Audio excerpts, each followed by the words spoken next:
রীতিমতো ভয়ঙ্কর খবর যাকে বলে। বাংলাদেশের রাজনৈতিক পরিস্থিতি যে বেশ উত্তপ্ত আছে তা আমরা প্রত্যেকেই জানি, এবং প্রতিদিনই কোনো না কোনো খবর সামনে আসছে। তার মাঝখানে সীমান্তে বিএসএফ জওয়ানকে গায়েব করে দেওয়া হলো রীতিমতো, আর তারপর থেকে সাধারণ মানুষ আতঙ্কিত।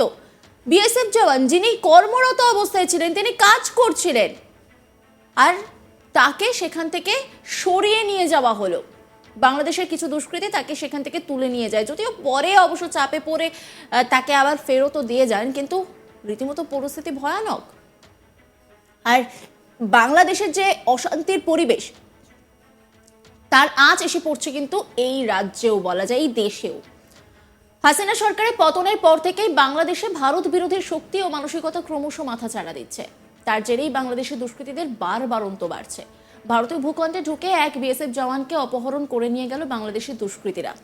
এখানেই শেষ নয়, এরপর ওই জওয়ানের বিরুদ্ধে মিথ্যে অভিযোগ তুলে তাকে বাংলাদেশের সীমান্ত রক্ষার দায়িত্বে থাকা আধা সেনার হাতে তুলে দেওয়া হয়।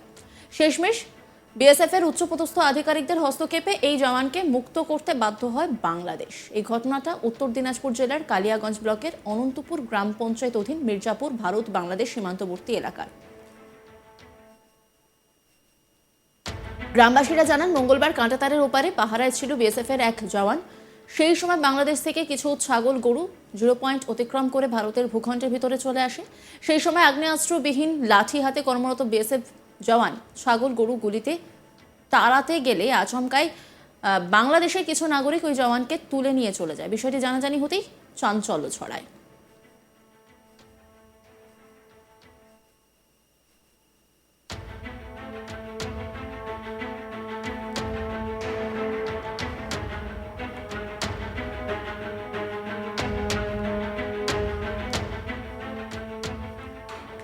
স্থানীয় বাসিন্দা বিমল বর্মন তিনি কি বলছেন শোনাবো আপনাদের।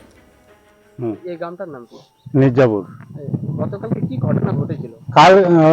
গতকাল ওই যে বিএসএফ তুলে নিয়ে গেছিল কারা? বাংলাদেশের মুসলমান। আচ্ছা, ওরা বলে ছাগল বলে পিটি বাড়ি ছিল না ক্ষেত বাড়ি, আর ওরা জঙ্গল বাড়ি আসিয়েছিল দুষ্কৃতীরা। হ্যাঁ, তারপর আসে ও ধরে নিয়ে গেছে। তারপর মিটিং হয়েছে, মিটিংয়ে কইছে যে আসে নাই, লাস্ট টাইম দিয়েছে 5টা অবধি, তখন 5টা ছাড় দিয়েছে। এটা গতকালকের ঘটনা। হ্যাঁ, কতটা আতঙ্কে রয়েছে? আতঙ্ক হবে না যে কি হয় না হয়। দুষ্কৃতীরা কি ভারতে ঢোকার মানে চেষ্টা চালাচ্ছে? চেষ্টা চালাচ্ছে না কি ওটা কেমন বলা যাবে। আর এক স্থানীয় বাসিন্দা সুধীর অধিকারী তিনি কি বলছেন শোনাবো আপনাদের। কালকে কি হয়েছে? কালকে ধরেন যে আমিও তো গিয়েছিলাম, আমি ঠিক 11টার দিকে বেরিয়ে এসেছি। আমারও জমি ওখানে আছে, মানে আমার জমি এই সাইডে, আর ঘটনাটা হচ্ছে ওই সাইডে একটু একটু দূরে, কাঁটাতারের ওপারেই আছে আপনার? হ্যাঁ, কাঁটাতারের উপরে। হ্যাঁ। কিন্তু আমি তো এই সাইডে ছিলাম, আর ওরা ওই সাইডে, ওই মানে প্রচুর জঙ্গল, তো জঙ্গলের জন্য কিছু দেখাও যায় না, শোনাও যায় না। ওইদিকে ধরেন যে হই হাল্লা হলো, হই হাল্লা তখন আমার ইন্ডিয়ার লোক আমার কাছে আসলো। আসে আমি বললাম যে কি হয়েছে ওইদিকে, যে তো চেঁচা বকরা হলো, কি হয়েছে? ওদের তোমরা জানেন না? বলে না, জানি না তো। তখন ও বললো যে আমাদের ইন্ডিয়ার বিএসএফ তুলে নিয়ে গেছে, ওরা মুসলিমরা, দুষ্কৃতীরা, হ্যাঁ তুলে নিয়ে গেছে।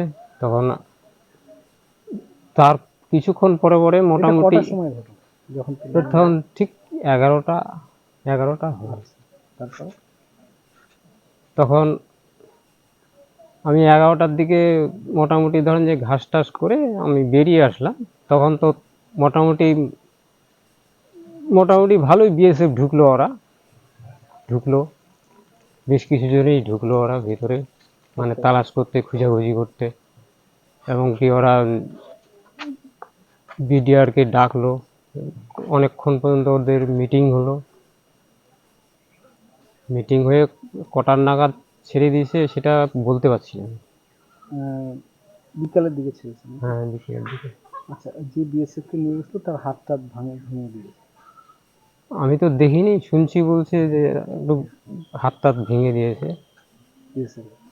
আচ্ছা আচ্ছা। আপনারা তো একদমই বর্ডারের মানে দেশে বসবাস করেন, বর্ডার দেশে, সেক্ষেত্রে এটা রাত্রে কতটা আতঙ্কে থাকছেন এই ধরনের ঘটনা ঘটার পর? রাত্রি মোটামুটি সম্পূর্ণ রাতেই আমরা আতঙ্কতে থাকি, কারণ বর্ডারে এরিয়া পাশাপাশি আছে, কি হবে না হবে এই দুশ্চিন্তার জন্য আতঙ্ক তো হয়ে থাকে। বিএসএফ এর নজরদারি বাড়ানো হয়েছে বর্ডারে? বিএসএফ তো মোটামুটি ধরেন যে যেগুলো গেটে গেটে তো দেখা যাচ্ছে। দেখা যাচ্ছে। আতঙ্কে রয়েছেন আপনারা? হ্যাঁ, মোটামুটি একটু আতঙ্ক। ইন্ডিয়া একটা খবর হলো যে ওই মানে 4-5 জন দুষ্কৃতী এসেছিল, এই দুষ্কৃতীরা দিনের বেলায় হামলা করছে, সাহসটা পাচ্ছে না। ওটা এখন কেমন করে বলবো? আমরা সাহসটা কোথায় পাচ্ছি কেমন করে বলা যাবে বলো? এরকম কি এর আগেও হয়েছে? না, এর আগে আপনারা এরকম তো জমি নিয়ে ওদিকে চাষ করেন। হ্যাঁ, এর আগে এরকম হয়নি। মধ্য গৌরীপুরে যে ক্যাম্প অফিস আছে তার সামনেই হয়েছে। হুম। কি হয়েছিল ঘটনাটা? প্রথমে ছাগল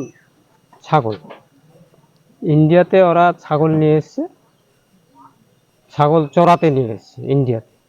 আর আমার বিএসএফ 2 জন গিয়েছিল, একজন তো পিছিয়ে এসছে, একজন মানে ছাগলটা পিটাতেই গেছে, যে পিটাই দিয়ে আসি ছাগলটা। ওই তখনই ওরা যে জঙ্গলের ভিতরে লুকাই ছিল এটা লক্ষ্য করেনি বিএসএফ। ঘটনার খবর পেয়ে ছুটে আসে বিএসএফ এর উচ্চপদস্থ আধিকারিকেরা। দফায় দফায় বাংলাদেশের সীমান্তরক্ষী বিডিআর এর সঙ্গে যোগাযোগ করা হয়। অবশেষে বিকালের দিকে 0 পয়েন্ট ফ্ল্যাগ মিটিং করে বিডিআর ভারতীয় জওয়ানকে বিএসএফ এর আধিকারিকদের হাতে তুলে দেয়। এই নিয়ে একটা রিপোর্ট তুলে ধরেছেন আমার কালিক, দেখাবো আপনাদের। বাংলাদেশে উদ্ভূত পরিস্থিতির জেরে এখনো কিন্তু সীমান্তে কিন্তু আতঙ্ক গ্রাস করছে গ্রামবাসীদের মধ্যে। আর সেই আতঙ্কে কিন্তু একটু গতকাল চরম পর্যায়ে গিয়ে দেখা যায়। এখানে যেটা উত্তর দিনাজপুর জেলার কালিয়াগঞ্জের মির্জাগড় বলে একটি জায়গা রয়েছে বর্ডার, সেখানে কিন্তু গতকাল আমরা যেটা শুনতে পাচ্ছি গ্রামবাসীদের মুখে, সেটা হচ্ছে বিএসএফ যখন কাঁটাতারের বেড়া মানে 0 পয়েন্টের দিকে যাচ্ছিল, কোনো একটা ছাগল তাড়ানোর ব্যাপার ছিল, সেই সময় কিন্তু হঠাৎ করে বাংলাদেশের কিছু দুষ্কৃতিকারীরা তারা এসে সেই বিএসএফকে কিন্তু তারা সেখান থেকে কিন্তু অপহরণ করে নিয়ে চলে যায়। এবং তারপরে আমরা যেটা জানতে পারছি যে পরবর্তীতে সেই বিএসএফ কে কিন্তু উদ্ধার করার জন্য এখানে উচ্চ পর্যায়ে একটি ফ্ল্যাগ মিটিং হয়, এবং সেই ফ্ল্যাগ মিটিং করার পর সেই বিএসএফ কে কিন্তু পুনরায় উদ্ধার করা হয়। এবং এর ফলে কিন্তু গ্রামবাসীদের মধ্যে চরম আতঙ্ক গ্রাস করছে। গ্রামবাসীদের বক্তব্য যে মাঝে মাঝেই কিন্তু বাংলাদেশের দুষ্কৃতিকারীরা কিন্তু এপারে এসে এই ধরনের কিন্তু অবৈধ কার্যকলাপ করছে, এবং তাদেরকে যখনই বাধা দিতে যাওয়া হয় তখনই তারা নানান ধরনের ঘটনা ঘটাচ্ছে। তো দেখায় আগামী নজর রাখুন আজ তাক বাংলার ইউটিউব স্ট্রিমিংয়ে।